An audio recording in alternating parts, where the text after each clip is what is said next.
Looks like we've got a pretty good quorum today. Thank you all for joining us this morning or afternoon, depending on where you might be. My name is Robert Betterton. I'll be your moderator for today's session. Today's session is Strengthening Cybersecurity with Arctic Wolf, presented by Impex. And I am a senior client manager here at Impex Technologies. And what we're going to be discussing today is just cybersecurity with Arctic Wolf. However, there are many other options that you have as far as cybersecurity is concerned, and we try to custom tailor those solutions for you. So, as as threats continue to evolve, organizations that thrive are those that really build layered, protective, and adaptable security programs. Today, we're going to be joined by Ryan Ramsey, a cybersecurity and infrastructure veteran with a unique perspective across MDR and cloud infrastructure, as well as service provider options. Today, we're also going to be joined by Juanita Ellis, who will give us some information about some ongoing seminars and a few other things that we've got going on here at Impex. At Impex, we've been working for over 25 years building modernization and building trust over the course of over 25 years. And we work with enterprise organizations as well as state and local government entities, both large and small. So really, our organization was founded by an engineer. 90% of our employees are actually engineers. We have a very small sales staff, so we do have the ability to work in multiple areas, not only cybersecurity, but data center modernization, storage, different areas of technology. And we have well-trained staff of engineers that are trained in many disciplines. So we can definitely assist with any of your IT needs going forward. Again, over 25 years of experience, and we're trusted by over 750 and private and enterprise organizations, as well as small business. We work really with custom solutions that we don't do any cookie cutter solutions. Really, it's really all about discussing what the needs are of our clients, where they are now, and what the goals are and where they want to be. So the primary goal for us is to make sure the customers are taken care of and handled with the utmost care. We have an industry-leading client retention rate of over 98% and over 200 industry certifications. As I said, we have multiple engineers that are trained in multiple disciplines.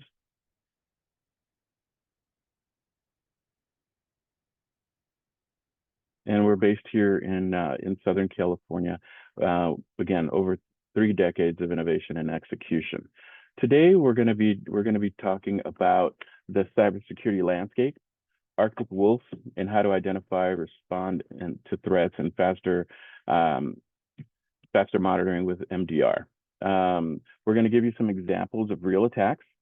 We'll have a Q&A section, and then we'll talk about upcoming events. Let me go back one. Today, our panelist, my primary presenter is Ryan Ramsey.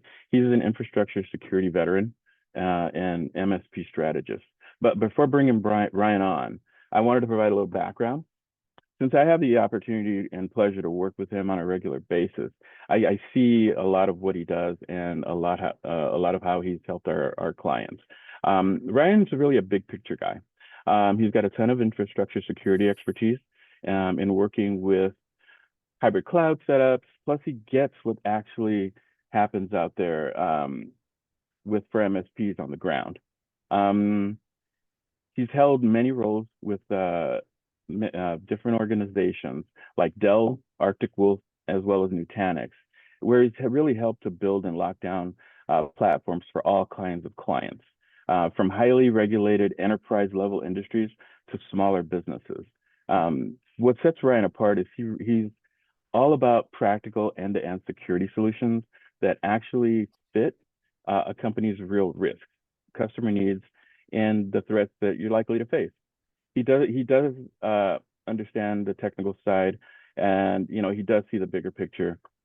He knows what companies, pressures companies are dealing with, and that's why he's such an asset to Impacts. And honestly, he could be a big help to you as well. So that being said, I'm going to go ahead and turn it over to Ryan at this time. And welcome, Brian, and thank you for joining us today. Yeah, thanks, Rob. Maybe you can tell my wife what I do, because as many times as I try to explain it to her, she still doesn't get it. But that was pretty cool. Okay, so good morning. Like Rob said, like I've got a history with Dell, with Nutanix, with Arctic Wolf. I've always been in security, and quite frankly, like it's not a good story. So let's talk about like the ugly truth of things. This is what's going on today. I pulled these from some of the Arctic Wolf slides I got. But if we look at cybercrime, it's increasing, not only in velocity, but its ability to like get through and go through some of the defenses. In a lot of cases, they're attacking with the same stuff that we're defending with. They're using public cloud and things like that. So $12.5 billion in losses in 2023. And this is our effectiveness. So like as we plan, as we work and try to resolve these things, you can see that there's a gap here, and the security spend is just amazing. $188 billion. I thought this was interesting. So if you look at the whole, this is from ChatGPT, by the way. If you look at the whole landscape of what's going on, and you look at downtime, lawsuits, being on Equifax for like the rest of your life, the damage is $10.5 trillion by the end of this year, trillion with a T. And to put in perspective, if you look at the gross national product of like the top 4 countries in the world, it's number 3. Right. So 10.5, we're just shy of solving Japan's national debt issue. But like, that's how big this thing is. And when I grew up, you had hackers and things like that. But now these are fully weaponized, cyber attack as a service type of thing. There's an entire industry that's looking to get what you have. And, you and your staff, you have to defend against it. And it doesn't discriminate. It doesn't care if you're the government, if you're the owner of a preschool, it's out there and it's rolling. So when we look at companies, we walk in, there's a couple tiers that we typically see, and that's going to be some password management and backups and things like that. And that's like the rook level, right? That's super basic stuff. We'll see the firewalls and spam filters and proxies, and that's important too, but it's also got to be kept up to date. I can't tell you how many times we've walked in and seen firewalls from 5 or 7 years ago. They've got to evolve also.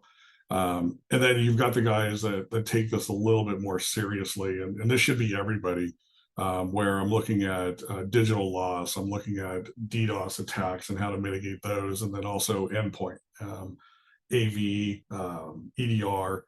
You'll see with Nutanix, they had a recent acquisition of Cylance, which is pretty cool.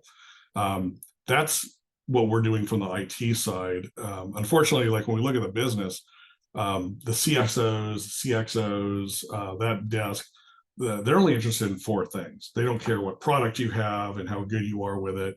But what they want to see is that there is an issue, like you're proactive about it, and getting your hands on top of it as quick as possible.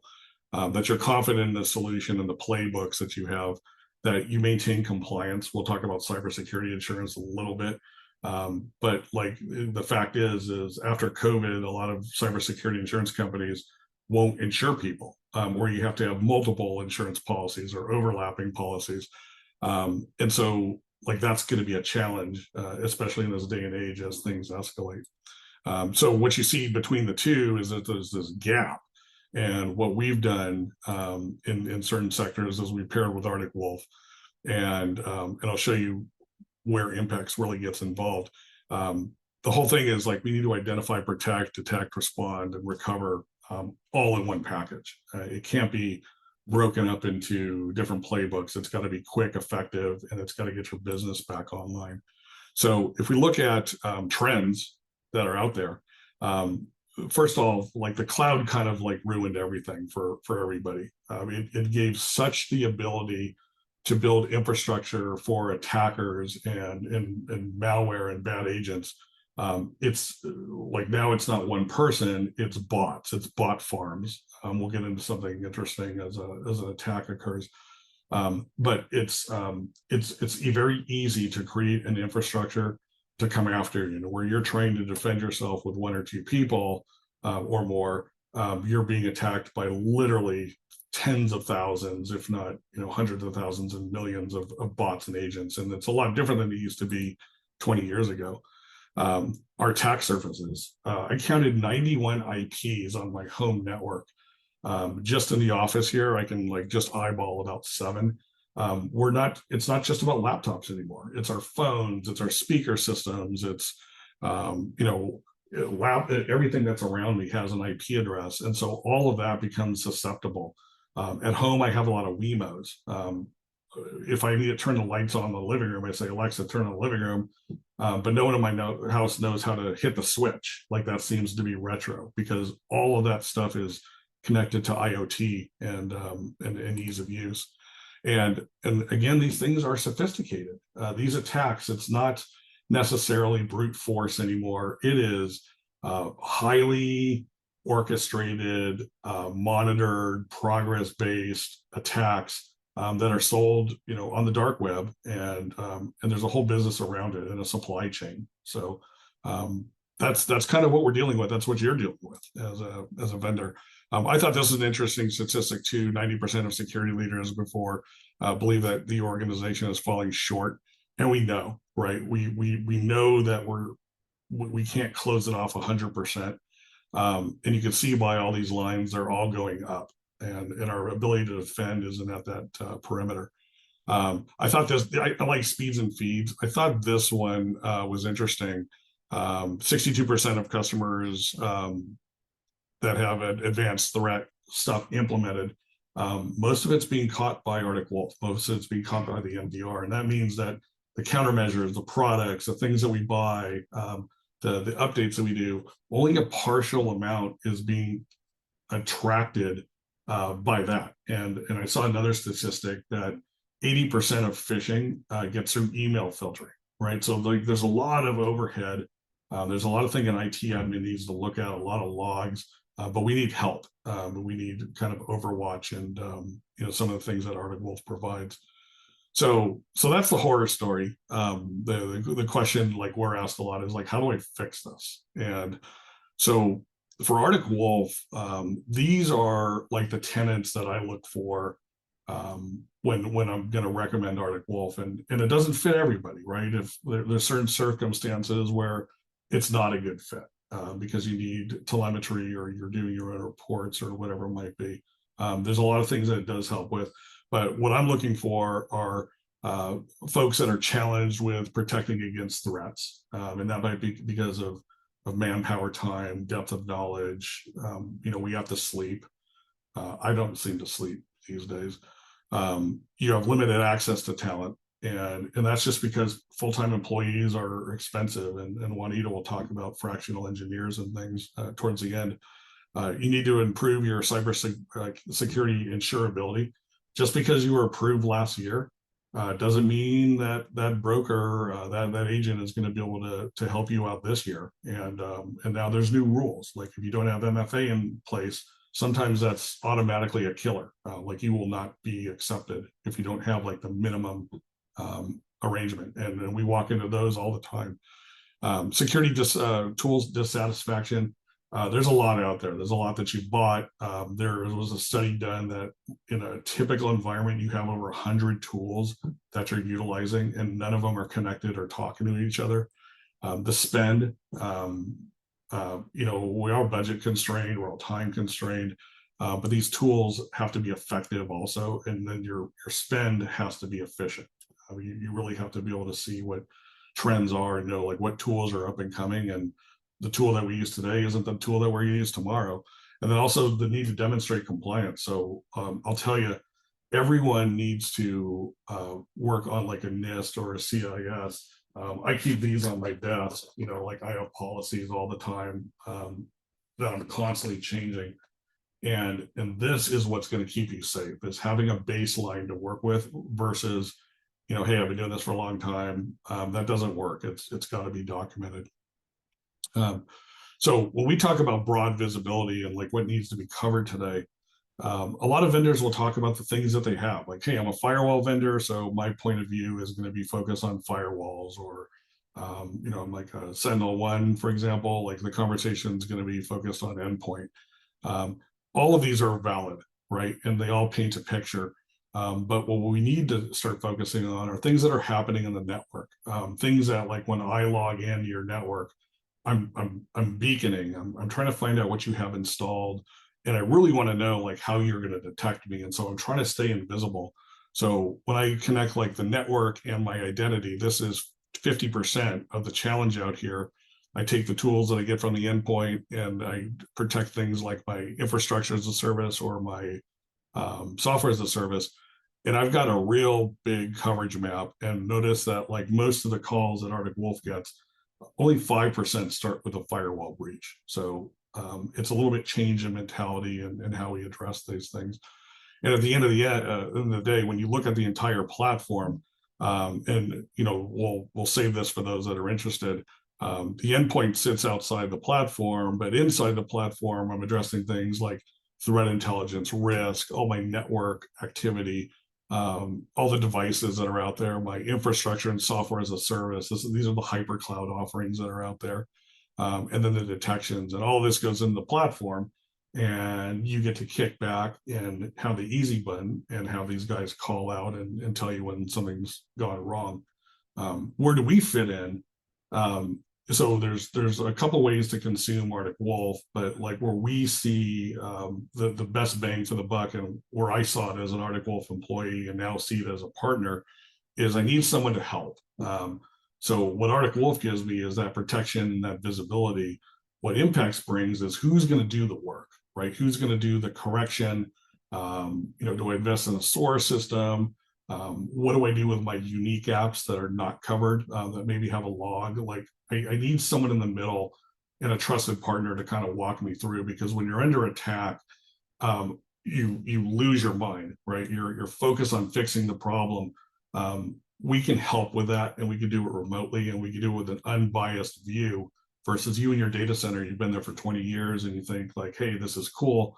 I don't think that. Like we look at it with virgin eyes, and really kind of go in and say like, look, this is the base of what's going on. You're being ransomware, but it really happened because of this. We have a unique visibility that people find some value in. Again, I think this is interesting, but like the world is noisy. The amount of information that is produced by the infrastructure is about 8 trillion events per week. And this is like every log, every syslog server, every device that provides telemetry. There's a lot of information that has to be parsed. And if you think you can do this yourself, like that's kind of tough. But that's what the Arctic Wolf platform does, and then it aggregates this all together. And there's a bigger conversation about that. But what it's looking for are things that shouldn't be happening, things that are known bad. What happens when I add fire and water? I get steam. It's doing all that stuff in the background with like the platform and with AI. And I think what's interesting too is 83% of the tickets that come into Arctic Wolf are actually from Arctic Wolf detection. So that is not including the points of telemetry that you're providing, your EDRs and your firewalls and things like that.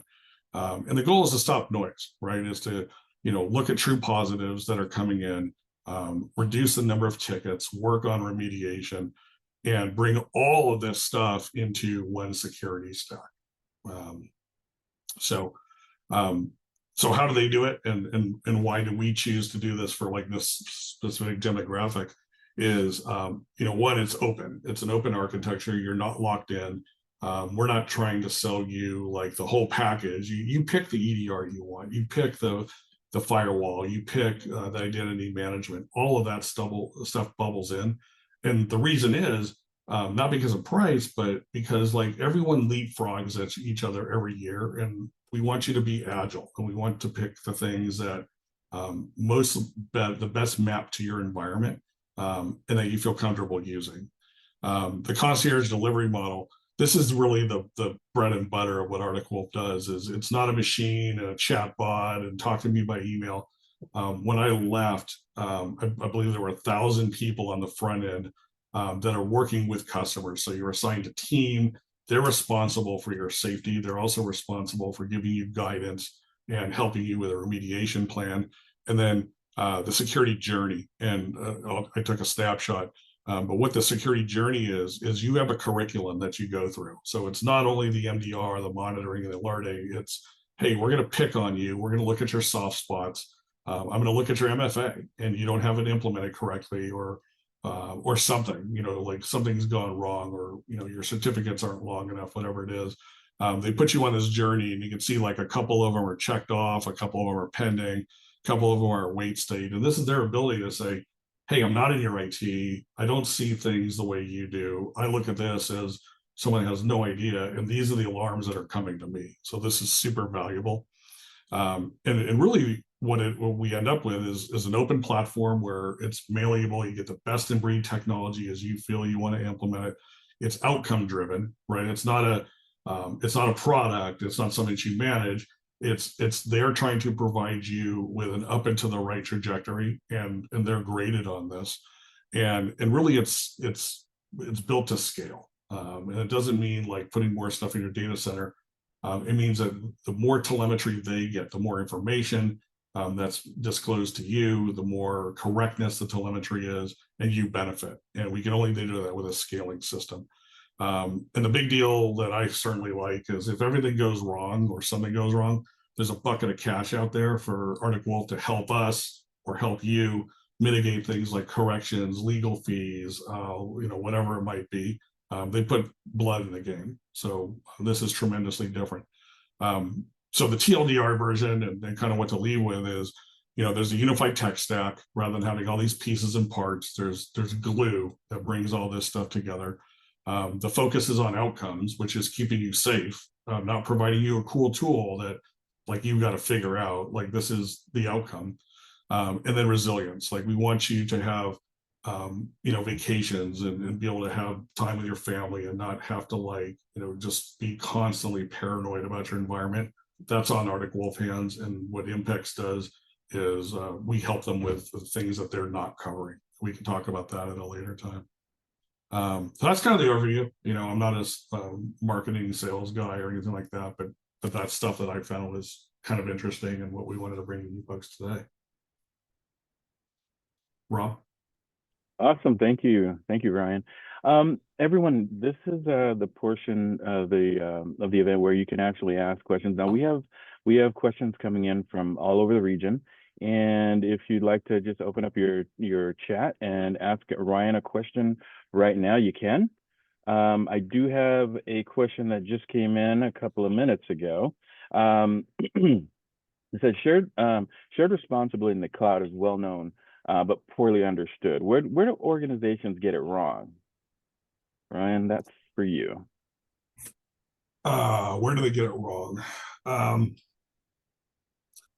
So I think the challenge here is when we'll ask someone like, hey, do you have a budget for this? And they'll say, yeah, it's $51,000. I'm like, okay, how did you get to that? And it usually is because that's what you spent last year, or you bought like a super spiffy Palo Alto with all the bells and whistles and security is done. It's not, right? So security is a practice. It's a foundational element. It's something that we build our infrastructure around, not tack on the side. And we've seen that before. You've got EDRs and firewalls and SIMs and all this stuff, but none of it really talks together.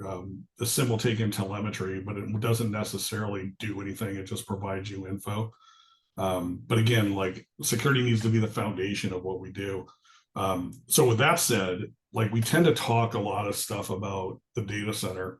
I don't know if anyone's been hacked here before, like I have, and I'm super paranoid about like email addresses and my personal information out there.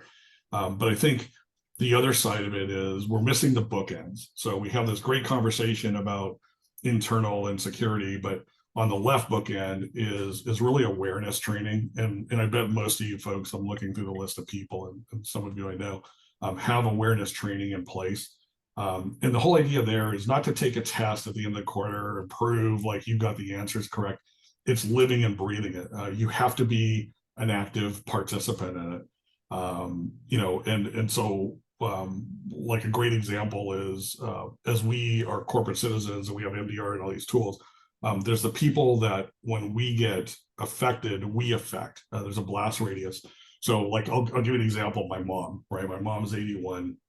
I won't tell you what website she goes to, but a lot of farm town, a lot of talking to people on Facebook and stuff like that. And she gets an email and it's from the DMV saying, hey, you need to get your ID. And it's just like it was such a lame attack. The URL is wrong. And so what I showed her was, this is a URL. I had to explain to her like what a domain and a site and the server was. But I said, look, when you mouse over, you get this URL, put this URL into like who is, and I showed her like, this is not a DMV site. Like this is a guy in Hong Kong. And this site was actually hosted by Alibaba. And she's like, wow, this is cool. And so I think the challenge on the left bookend is, our parents grew up learning how to use the internet as it was being made. And so there's a process there.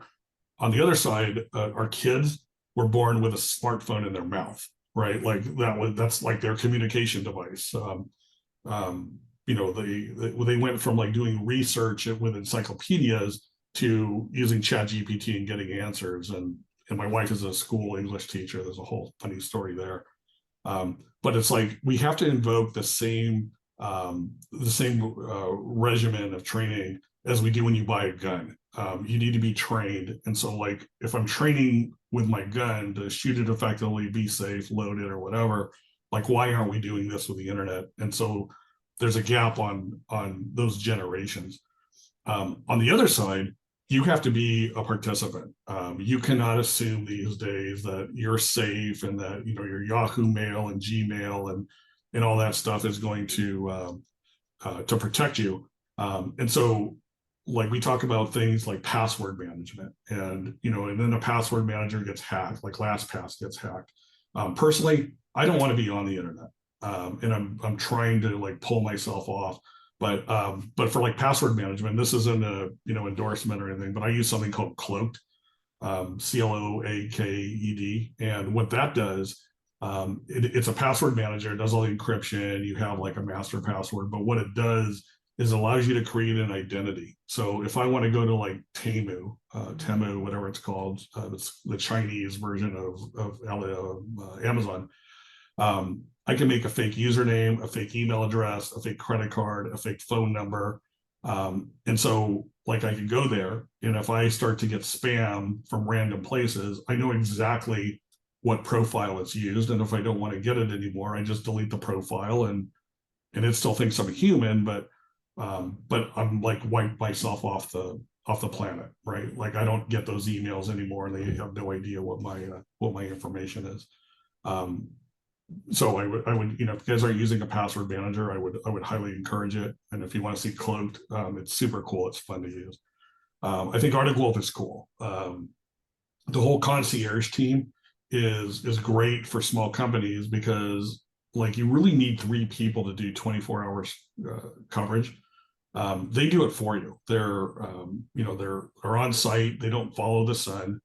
You typically are going to be in a data center that's in the United States or close to you.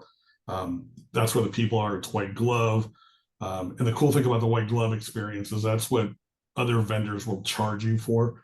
What makes Arctic Wolf unique is that that's their service. Like they're front-ended by humans using AI and technology as the backup, but the humans are doing the hard work and they're working with you on a daily basis. I think, so regarding like the hyper clouds, we got to really use things like Security Hub and Guard Duty and CloudTrail. We go into a lot of accounts and it's like the basic settings, or it's not configured properly or it's not tuned. We have to use the tools that we have effectively. And funny enough, like Arctic Wolf will help you with that. We see a lot of API development, a lot of new applications, and I'm a victim of this, right? Like I'm an instigator. I tend to think about the things that I want to put in the application, and I skirt around maybe some of the security a little bit because it takes away from the mind flow. But we see a lot of applications out there that kind of ignore logging, right? Like Arctic Wolf will take in all the logs, regardless if they parse it or not, and they'll use it as other points of telemetry. But often what I'll do, I can't even believe I'm admitting this, is, I'll extend the token, right? So like when I log in, log out, the token doesn't expire because it takes 5 seconds to relog in or put your fingerprint down. My focus is on functionality, and so like that has to be corrected, and that's why I'm a fan of like companies like Wiz, which I think got bought by Google. There's another one that I met at the Nutanix seminar last week called Aqua. What they do is they do inside the container inspection and code review. And so if you're building your own stuff, if you're building crowd native, that's super cool. You're going to get a second pair of eyes on that. And then lastly, and sorry, Rob, you know me, I like to talk. It is like, we cut our chops on the 3-tier, right? We did server storage networking and, like a SAN, and all that has different management. But really one of our foundational stones here for products is Nutanix. And really what that does, it makes stuff that's typically difficult super easy. So like microsegmentation, DR, security management, things like that. So we choose to do things like that. So Great. I think that more than long-winded, sorry. answered Oscar's question. No, it's okay. When you ask a question to someone who's been in the industry as long as you have, it's never a short answer. So I've got another question coming in from Jesse. And Jesse is concerned that, the teams are drowning in alerts. And how can AI help solve this problem? Because we get threats all the time. And I mean, I see them myself just working here. What are your thoughts on that? Oh, you get alerts over here? Oh yeah. I hope not. So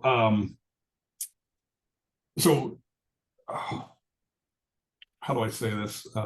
There's a lot of stuff out there. There's a lot of competitive product. The MDR arena is super crowded, and what you see are like the big companies like the Palo Altos, SentinelOnes, CrowdStrikes, like those guys that make super great product.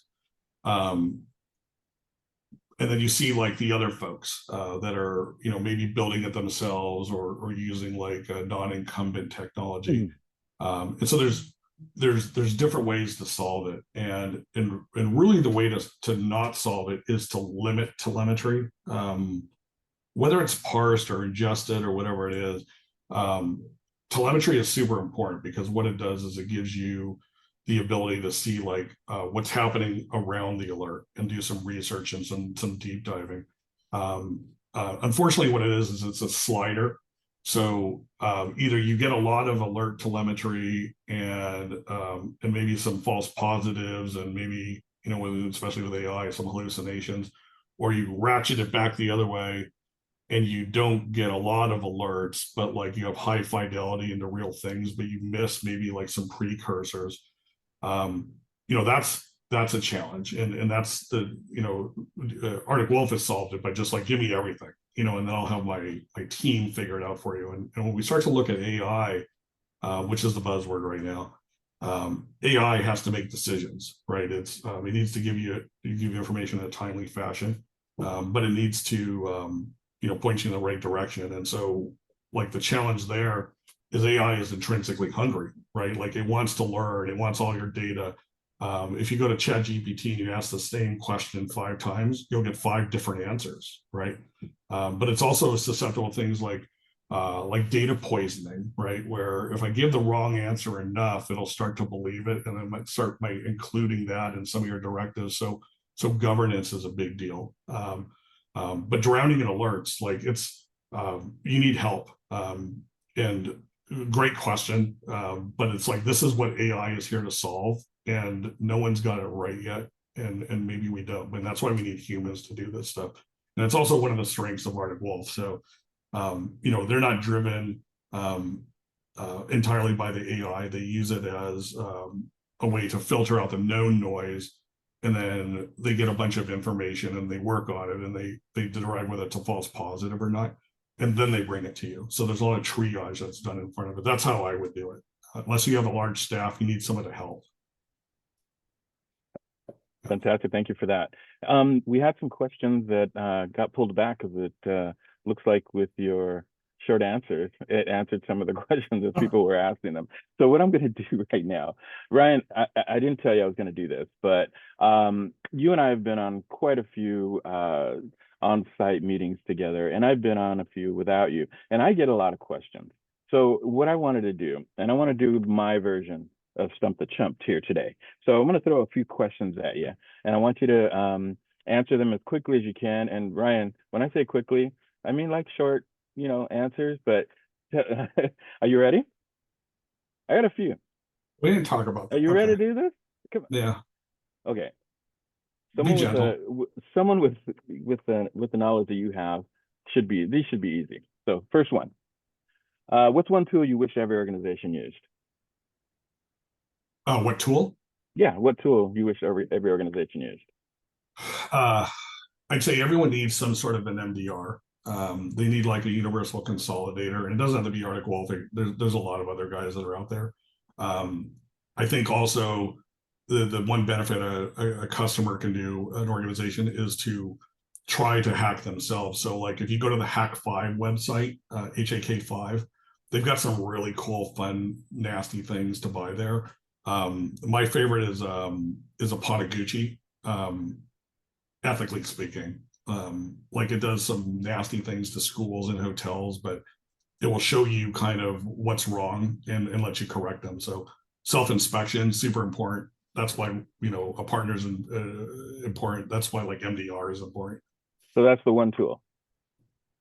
Oh, I guess MDR. Okay. All right. So what do you think about hyper complex passwords for MFA? Wow. So passwords are hacked. You can put so like a lot of what these tools are doing is they're figuring like what is not the password. Like would I have 7 digits in a row? Like it exclude that kind of thing.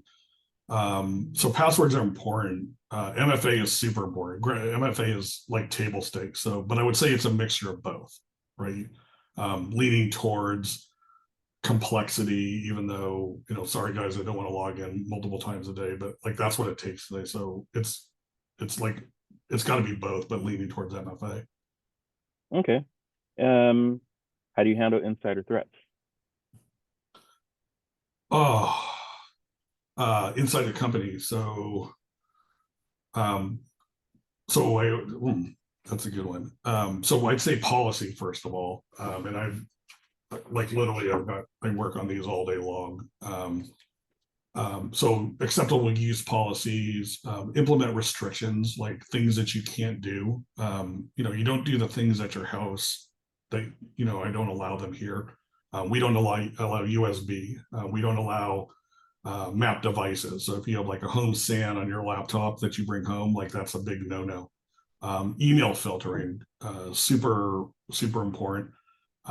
We want to make it hard to do the wrong thing. And it sounds horrible, but like implement some paranoia in your company. Like at Arctic Wolf, we had a policy, like if you did these things, you would be terminated, and so like putting that acceptable use in your culture, I think is super important.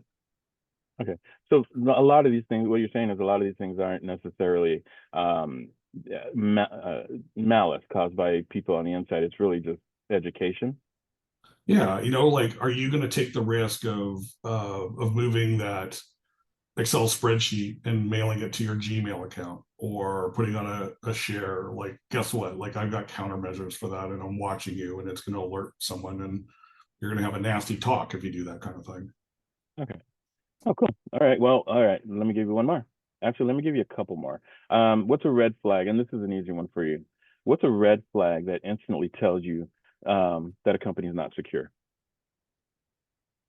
I think when we walk in and the guy says, "Yep, we've got cybersecurity taken care of. We bought a CrowdStrike or whatever 2 years ago," um, lets me know that they're relying on a product that they haven't taken that layered approach into what cybersecurity really is, and they're waiting and seeing versus wow, we have this program, we do tabletops, we process audit logs, we do phishing attacks and things like that. I think those are super important. The one guy in the room that says, "Oh, yep, I've been here for 30 years," and he's doing the implementation and the testing at the same time, like that's got to be abstracted. You do not attack that which you protect. You need to have someone else, whether it's a partner, pen tester, someone in a different department, but you don't mix roles. And that's true throughout infrastructure. Okay. This is a good one, actually. What's the most overhyped cybersecurity trend right now? Oh, Ha, gotcha. well, it used to be SOAR when SOAR wasn't good. So SOAR is like automated remediation, password changes, things like that. We're starting to see that get right. I would say AI is overhyped because like it could do a lot of cool things, but you got to train it and you got to have data governance and you got to make sure the data in there is super rich and valid and correct. But like, and not to sound Hippocratic, but I think MDR is overhyped also. You've got a lot of players out there that are, big companies and small companies that will give you a list of capabilities, but they don't always come to fruition, and it's because like the product doesn't work as advertised, or the small company that's offering it doesn't have the scale, and they have to cut back. And so like that's why interviewing vendors and getting recommendations and demos, like that's what it's important. And the results, like we talked about managed outcomes, you need to have someone say, "Hey, this is where I want to bring you. This is where you are today. I know how you got here, and this is where you want to be in 18 months. And here's the roadmap on how we're going to get there." Versus you buy a box and you get the information the box is telling you, and you do your best. You need to have someone on the outside help you out. Okay. All right, I'm gonna give you one last one. I have a lot more, but I'm gonna give you a reprieve here. But I want to know the answer to this question. What's your take on cyber insurance? Don't say that it's too expensive because I hear that all the time. But I want to know what your take is on it. So I'll tell you, not everyone has it. Um, the time to find out if you're covered properly is not during an attack. Um, and so often what folks will do is, because it is expensive, right? It's like car insurance. And if you're a great driver, you'd ask, like, why do I need car insurance? But what you want is you want to find a good broker. And for those that need one, like I've got a great one that I work with, and what the broker's job is not only to like get you the best policy, like they go find the insurers, like you always talk to a broker, but the broker's job is to help you visualize like where you can go, understand like where the corners are for your business. And I'll give you an example here as an MSP. Like I have access to PII, and so it's very, very important that none of my staff has access to that data. Like it's got to be encrypted, it's got to be compressed, replicated, archived correctly, wormed, all that kind of stuff. The broker is going to give you kind of like a hot shot list of what kind of insurance you can get today, and then where can you get if you start imposing things like what's on a NIST checklist or CIS checklist, or changes to the environment. Do you have a managed awareness program? Like, are you constantly training? Are you taking a test? All of those have implications on price. But like what you'll see is, and my friend Dave will tell you this, is like the difference between getting a B plus policy and an A plus isn't that expensive. It's the work that has to go into it, right? And realize like the insurance broker, they don't want to pay out, right? And so the insurance broker is looking for good candidates. They're looking for sure things that aren't going to get hacked, and you have the processes there. What they're not looking for is a guy that's like, hey, you know what? I'm going to use insurance is my backstop. That's like you will not get in California. You will not get approved if you take that stance. Like you've got to do the work today. So that's my take. Like they can be your friends, but you've got to do the hard work. Very good. Thank you. I think you handled that pretty well. I didn't, Is that I it? didn't think I threw anything too hard at you. Yeah. But Ryan, thank you so much. We really appreciate all your insights. I always learn something from you, whether we're having a coffee or on our way to see a client in the car. So I really appreciate you joining us today and sharing that information with you or with us. Yes, thank you, Ryan. Did we have any other questions for Ryan on the chat? I'm taking a look and I don't see anything here, but if you do, Ryan is accessible. Ryan doesn't sleep. When I come in the morning, Ryan's here. When I leave at night, Ryan's here. If I fly in to pick up something from my desk in the middle of the night, sometimes Ryan's here. So it's kind of weird, but at any point, he's definitely someone that's accessible. So we'll get you information on how to get to either one of us or him directly if you have any questions going forward. But right now, I'm going to turn things over to Juanita. Sorry, Juanita. That's okay. I have a cousin named Juanita. And she's going to talk us a little bit about some upcoming events we've got going on and a few other things. So Juanita, I'll go ahead and turn it over to you. Okay, thank you, everyone. Let me get here. Before we get into upcoming events, my role within Impacts Technology is primarily to make sure anything that we deploy with the customer is successful from a services perspective, whether it's bundling professional services around that or providing some type of managed services. We did spend some time talking about cybersecurity. Yes, that's one of our key components.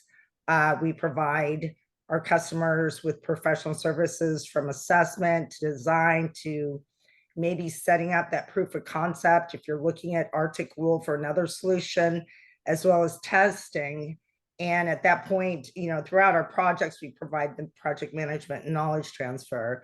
Some customers want to keep security internally, other ones want to outsource it, like we just talked about from an Arctic Wolf's perspective. So either Arctic Wolf can manage it or a company like Impacts can manage your particular environment. So security is one of our key focus areas. We also have disaster recovery. So we work with all the key vendors. We can work with you in your disaster recovery planning, help set it up. We do have a co-location for DR in Vegas. So if you decide to maybe have your DR location, at another state in another location, a lot of times we see, for example, people say, hey, I have DR and it's, 50 miles apart. Well, maybe that's not quite DR. So we have other options available. Also, our consulting team has experience moving customers either part of their infrastructure or complete infrastructure into the cloud, whether it's AWS or some of the other major vendor solutions.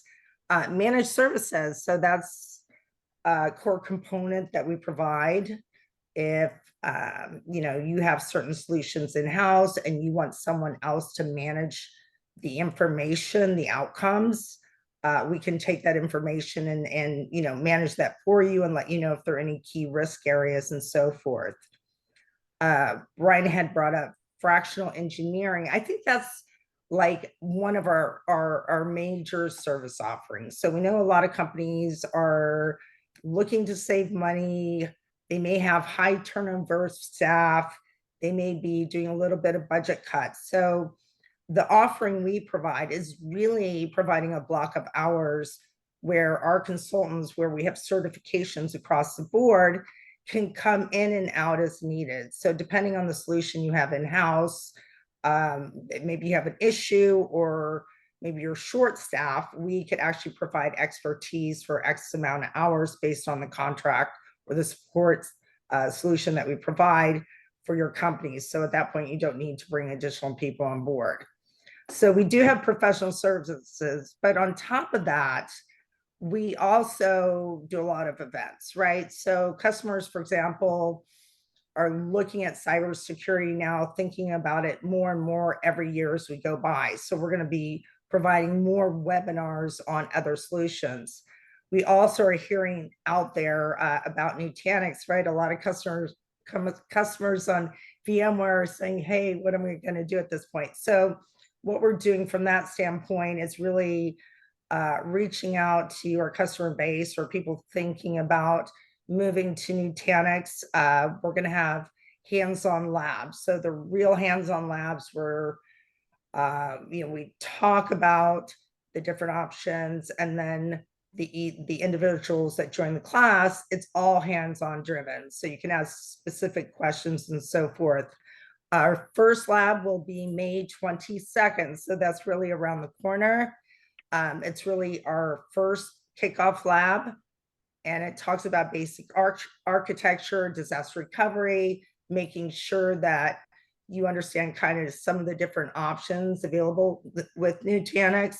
And we're also going to have some keynote speakers from AWS as well as Nutanix talk about where they're going and more information about moving Nutanix to the cloud.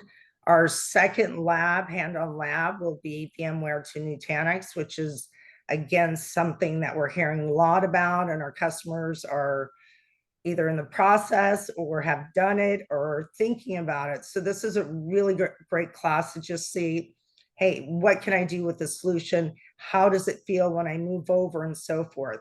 And finally, the third lab will focus on containers, right? So that's, a lot around AI, Kubernetes, we'll talk about the security, but again, all hands-on based. They're 4-hour labs, each one of them. If you have any questions, you're interested in joining one of these labs, we do have the set date for May 22nd. And the other one's to be determined, but you have a contact. You can either scan in logo or give me a call or email me to make sure that you get in one of our webinars or labs. And I think I'm good, Robert. Any questions? Fantastic. You know what? Any questions coming through chat? No questions at this time, but what? I have a feeling that migration from VMware to Nutanix is going to be a popular one. Oh, it's huge. Everyone's talking about it. They're like, oh my gosh, I can't believe you're actually doing hands-on lab, because usually you see webinars, but we're actually going to do it with our engineering team, which is very cool. All right, fantastic. Thank you for that, Juanita. Mm-hmm. We're gonna move forward. Guys, if you ever have any questions about any of the things that we discussed today, please feel free to reach out. I want to thank you for just taking the time out of your busy day to day. We're going to give you back a few minutes, but whether you're looking or thinking about cybersecurity, virtualization, disaster recovery, professional service, or even managed services, we'd love to have that conversation with you to see if it's something that we might be able to assist with. If you're looking toward, data center modernization or things like that, reach out. It doesn't cost you anything to give us a call. We can schedule some time to chat with either myself or Ryan or one of our other solutions engineers, and we'll try to find the right solution for you. We're definitely not a product-centric organization. We are a customer-centric organization. So we'll evaluate what you have going on, and we'll pick the right solutions and let you evaluate it. Make sure that you're comfortable with the solutions that we provide.